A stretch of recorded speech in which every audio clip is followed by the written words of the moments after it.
Good luck to me. No more spending on raising kids. Let's end our marriage. I was completely surprised when John suddenly said these words while we were getting ready for a funeral. I knew he was selfish, but this was even worse than I could have imagined. I want to marry someone, but she doesn't want kids. If Charlie is still alive, I'll keep losing money on child support and medical bills, right? Oh, what a relief. It felt terrible that this man was Charlie's father, but I agreed to the divorce. My mind cleared, but inside I was boiling. I agreed to the divorce. Yeah, then I'll take the house, so leave as soon as possible. Just wait until the funeral's over. Fine with that. John left on the day of the funeral. I read Charlie's will. Jane turned pale while relatives glared at him with fierce faces. It was time for a counterattack. I'm Natasha, a 42-year-old housewife. I used to translate for a company, but now I freelance. My husband John is 45, 3 years older than me. We married when I was 29, and he was a client at my company. The next year, our son Charlie was born, but John, being selfish, hardly helped raise him. Charlie was delicate since birth, frequently in and out of the hospital.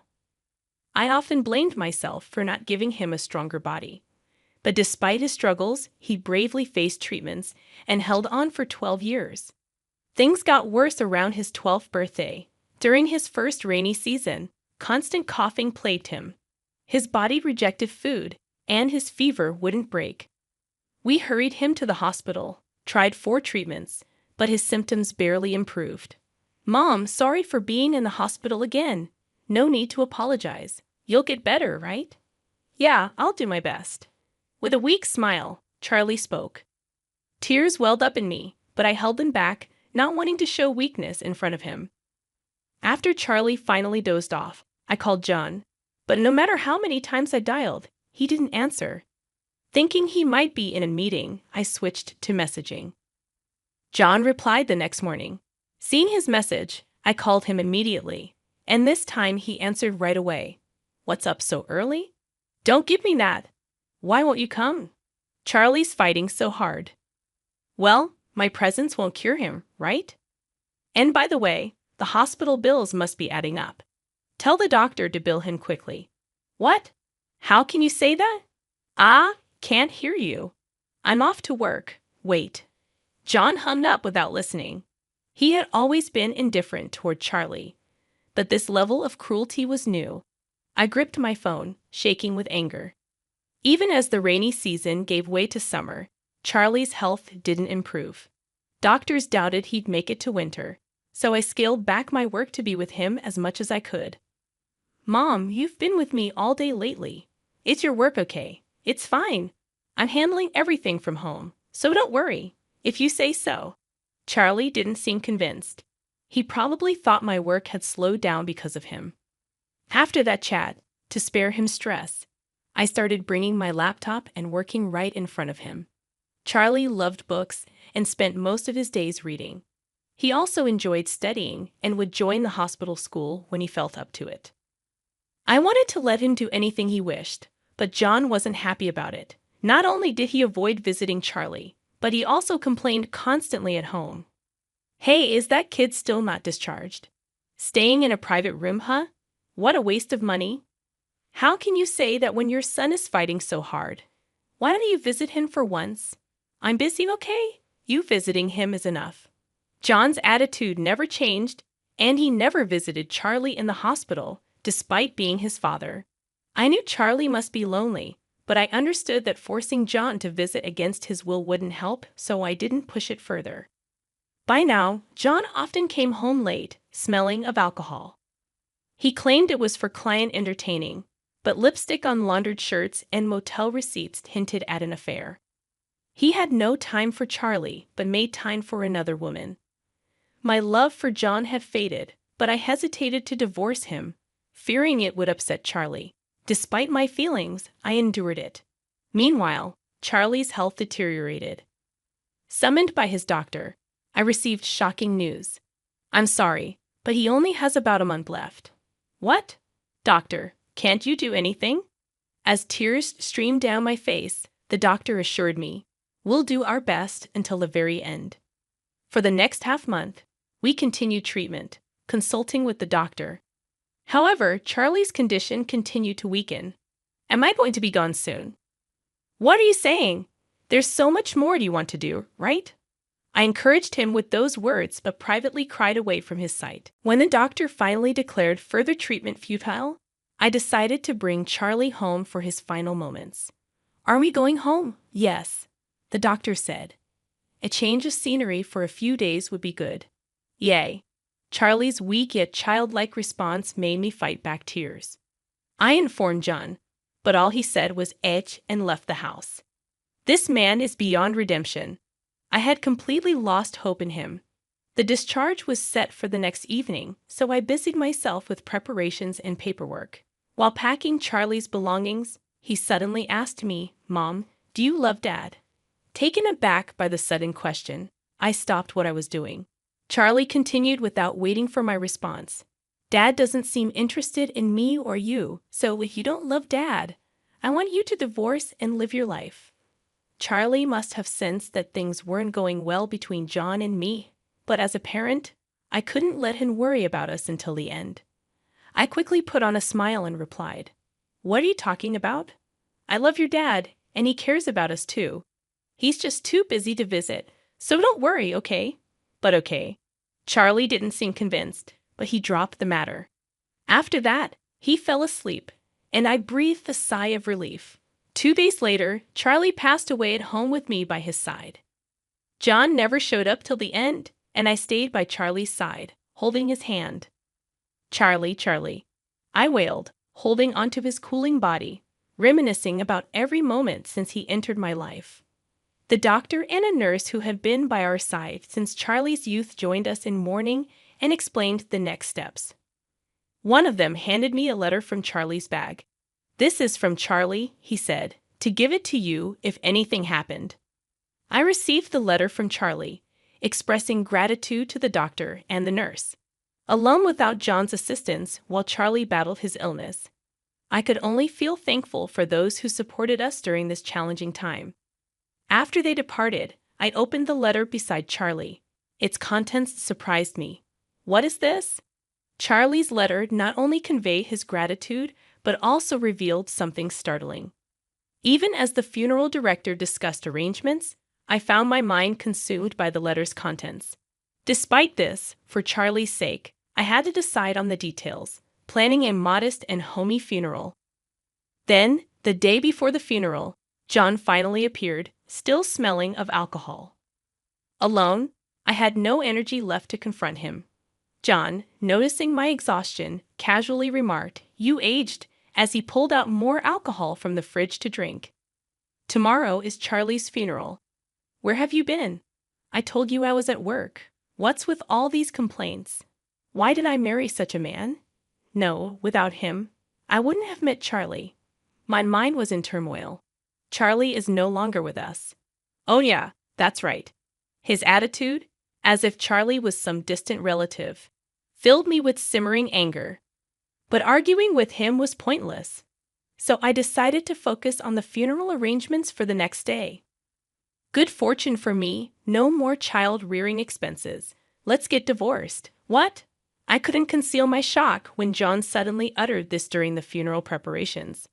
I knew he was selfish, but this was too much. There's a woman I want to marry, but she doesn't want kids. So with Charlie alive, the child support and medical expenses would drain my money. Ah, what a relief! How terrible I felt the chill run through me that such a man was Charlie's father.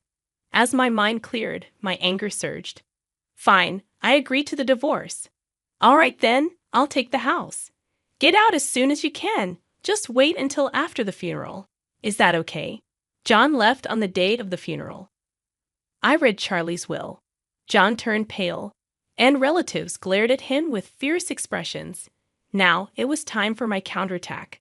The will, penned by Charlie, exposed John's affair. Until I read the will at the funeral, John had been playing the role of a grieving father, loudly crying. How could there be such a letter? No, it's not true. It's a prank, right, Natasha? I felt sorry for not visiting because of work, but this is too much. John tried to deny it, appearing pathetic. I silently took out an envelope from my bag and thrust photos in front of John. What? You took pictures? Disturbed by being caught in a photo, like being seen with the woman, arm in arm within this picture. Ah, no. As John stumbled over his words, his face still pale, I smiled sweetly and asked the relatives to pass around a few photos. Whispers of disgust and small cries of shock arose from all around. Despicable, not visiting his frail son, but with this woman in such a scandalous manner. The glares at John intensified, and he slumped down in his seat. I then presented John with the divorce papers. He looked up at me in shock, his voice cracking as if he was about to cry. You didn't pay attention to me because you were always nursing him. It was just a fling. Forgive me, I don't want a divorce. Not paying attention? You're not a child. I repeatedly asked you to help me nurse him, but you always ran away claiming work as an excuse. But nursing is dirty. As soon as John said that, he disappeared from my view, and when I looked down, he was crawling on the floor, with my father-in-law standing over him, breathing heavily. You! What do you mean nursing your own son is dirty? Enough with the jokes. A parent who doesn't care for their child isn't a parent at all. You're the lowest of the low. My in-laws had always adored Charlie. They celebrated every hospital discharge with a meal, bought Charlie his favorite things, and never missed a visit. They had been covering for John, believing his excuses about being busy at work, never imagining their son could be such a disgrace. Tears streamed down their faces as they glared at John, who sat in disbelief, clutching his cheek where he'd been struck. Natasha, I'm so sorry. We had no idea. If we knew he was such a man, we would have encouraged you to divorce him sooner. We are truly sorry. They began to bow deeply, and I hurried to lift them up. It wasn't their fault. Charlie loved his grandparents, and their presence was one reason I hadn't divorced John. You guys are not to blame. Look, Charlie's letter says thank you and stay healthy. Charlie and I both love you very much, Natasha. Thank you, sorry, Charlie. My mother-in-law hugged me, sobbing quietly.